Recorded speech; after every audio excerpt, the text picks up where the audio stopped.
Hello दोस्तों, कैसे हो आप सभी। आप सभी अपने स्थान पर बहुत अच्छे होंगे। आज मैं बहुत लंबे समय के बाद एक टेंस का छोटा सा पार्ट्स लेके आया हूँ, जो बेसिक आपको केवल 5 मिनट के अंदर सारे टेंस की जो मेन वर्ब और हेल्पिंग वर्ब के बारे में जानकारी दूंगा। और ये आपको याद करने में, इसे ड्रिल करने में आपके लिए बिल्कुल आसान और इजी हो जाएगा। चलो तो स्टार्ट करते हैं।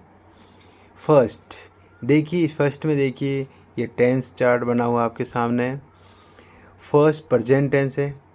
प्रेजेंट टेंस, प्रेजेंट का ये सिंपल, प्रेजेंट सिंपल, इसको इंडेफिनिट भी कहते हैं। उसके बाद आपका कंटिन्यू, उसके बाद परफेक्ट और ये परफेक्ट कंटिन्यू। ये चारों ही टेंस प्रेजेंट के। इसकी आपको इसमें हेल्पिंग वर्ब और ये मेन वर्ब है। तो प्रेजेंट सिंपल में हेल्पिंग वर्ब होगी आपकी डू और डस, और मेन वर्ब साथियों क्या होगी, वर्ब की फर्स्ट फॉर्म। कौन सी? वर्ब की फर्स्ट फॉर्म। और वर्ब की फर्स्ट फॉर्म के साथ एस या ई एस। और हिंदी के वाक्यों में इसकी पहचान क्या होगी? इसकी वाक्यों में पहचान होगी, इसमें ता है, ती है, ते हैं, इस प्रकार के हिंदी के वाक्यों के अंत में खत्म होंगे। यस, तो इसमें देखिए नोट, यहाँ पर डू, ये प्लूरल्स जो सब्जेक्ट होगा उसके साथ डू लगेगा। ये नेगेटिव को शो करेंगे। डू नॉट, इस प्रकार के जो सेंटेंस नेगेटिव नकारात्मक वाक्यों में डू। और डू हमेशा प्लूरल जो सब्जेक्ट होगा, जैसे आई, वी, यू, दे, इस प्रकार के ये जो सब्जेक्ट होंगे उसमें डू का, किसका, इसमें डू का प्रयोग करेंगे। डज ये singular subject, he, she, it और कोई भी सिंगुलर नाउन के साथ डज का प्रयोग करेंगे।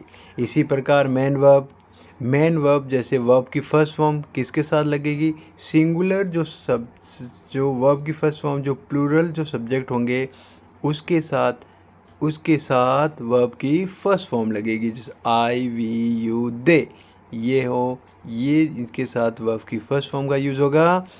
और वर्ब की फर्स्ट फॉर्म के साथ एच ए एस कब होगा? जब सब्जेक्ट सिंगुलर का होगा। कौन सा सब्जेक्ट होगा? सिंगुलर का होगा। जिस प्रकार ही, सी, इट और कोई भी सिंगुलर सब्जेक्ट के साथ वर्ब की फर्स्ट फॉर्म के साथ एस या ई एस लगेगा। ठीक साथियों, अब इसी का अगला पार्ट्स कंटिन्यू, प्रेजेंट कंटिन्यू में मेन वर्ब और हेल्पिंग वर्ब। हेल्पिंग वर्ब में क्या होगा? Is, are, am. और मेन वर्ब कौन सी होगी? वर्ब की फोर्थ फॉर्म, यानी वर्ब की फर्स्ट फॉर्म के साथ आई एन जी। इसकी हिंदी के वाक्यों में पहचान क्या रहेगी? रहा है, रहे हैं, रही हूँ, इस प्रकार के वाक्य हिंदी के वाक्यों के अंत में देखने को मिलेगा। इसका एग्जाम्पल देखें, ही इज़ प्लेइंग। यहाँ पर ही के साथ इज़, आई के साथ एम और प्लूरल सब्जेक्ट के साथ आर का यूज़ करेंगे, हेल्पिंग वर्ब यूज़ करेंगे।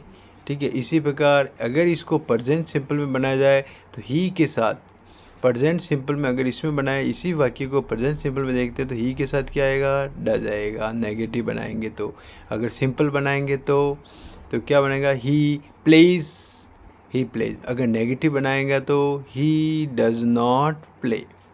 ठीक है साथियों, अब आगे चलते हैं परफेक्ट में। परफेक्ट में हेल्पिंग वर्ब क्या होगी? हैज़ और हैव, ये इसकी हेल्पिंग वर्ब होगी। और मेन वर्ब कौन सी होगी? वर्ब की थर्ड फॉर्म।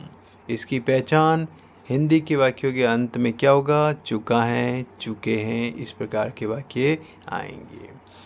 अब आता परफेक्ट कंटिन्यू, ये प्रेजेंट का ही चल रहा है, प्रेजेंट परफेक्ट कंटिन्यू। इसमें हैज़ बीन और हैव बीन, ठीक है, ये रहेंगे।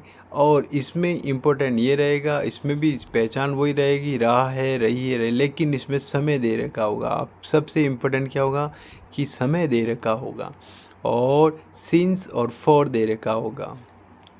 समय के साथ क्या दे रखा होगा, सिंस और for. Since point of time के लिए यूज़ होगा, फॉर पीरियड ऑफ टाइम के लिए इसका यूज़ किया जाएगा।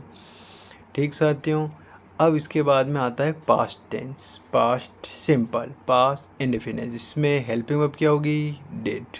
पहचान क्या होगी, था, थी, थे। वर्ब की, मेन वर्ब की कौन सी फॉर्म होगी, सेकंड फॉर्म। ओके, अब इसी का कंटिन्यू देखते हैं। पास्ट कंटिन्यू, हेल्पिंग वर्ब क्या होगी, वाज और वर। मेन वर्ब, वर्ब की फोर्थ फॉर्म। कौन सी फॉर्म, फोर्थ फॉर्म। इसमें पहचान क्या रहेगी, रहा था, रही थी, रहे थे। फिर परफेक्ट में आ जाते हैं, पास्ट परफेक्ट में तो हैड के साथ वर्ब की थर्ड फॉर्म। हैड के साथ वर्ब की थर्ड फॉर्म।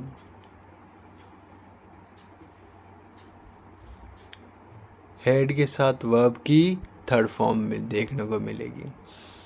और इसमें कंटिन्यू, परफेक्ट कंटिन्यू की बात करें तो past perfect, past perfect continue की बात करें तो हैड बीन के साथ वर्ब की फोर्थ फॉर्म आएगी। ठीक है, इसमें भी since for, since point of time और फॉर पीरियड ऑफ टाइम के साथ यूज़ करेंगे। ठीक साथियों, अब अगला टेंस चलते हैं इसमें तो फ्यूचर सिंपल। कौन सा, फ्यूचर सिंपल।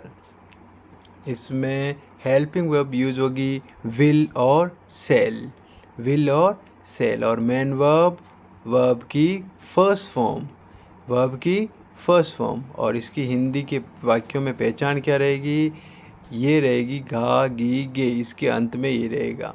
अगर हिंदी के वाक्य में देखोगे तो आपको ये चीज़ देखने को मिलेगी। अगर आपको इंग्लिश में सेंटेंस दे रखा होगा तो उसकी पहचान आपको वाक्य में विल, सेल या इसके साथ वर्ब की फर्स्ट फॉर्म देखने को मिलेगी। ये इसकी पहचान होगी। इनको देख के आप इंग्लिश की सेंटेंस में, इनको देख के आप इस टेंस की पहचान कर पाओगे।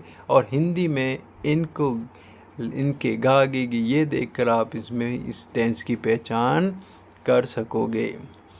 चलो नेक्स्ट आगे का कंटिन्यू टेंस देखते हैं।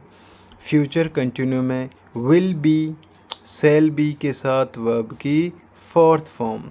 इसमें पहचान क्या रहेगी, हिंदी में रहा होगा, रहे होंगे, रही होंगी इत्यादि आपको देखने को मिलेगा। इसके बाद परफेक्ट में आ जाए, विल हैव, सेल हैव के साथ वर्ब की थर्ड फॉर्म।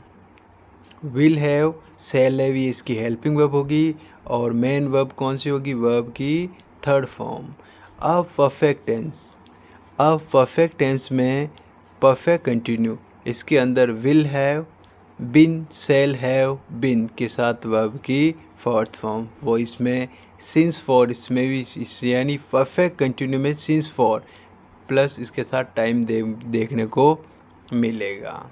चलो, तो ये था साथियों छोटा सा इंट्रोडक्शन टेंस के बारे में। इसको आपको इसकी मेन वर्ब और हेल्पिंग वर्ब को याद करना बिल्कुल आसान रहेगा। आप आसानी से इस चार्ट के माध्यम से अच्छी तरीके से इसकी हेल्पिंग वर्ब और मेन वर्ब याद कर सकते हो। ठीक साथियों, धन्यवाद।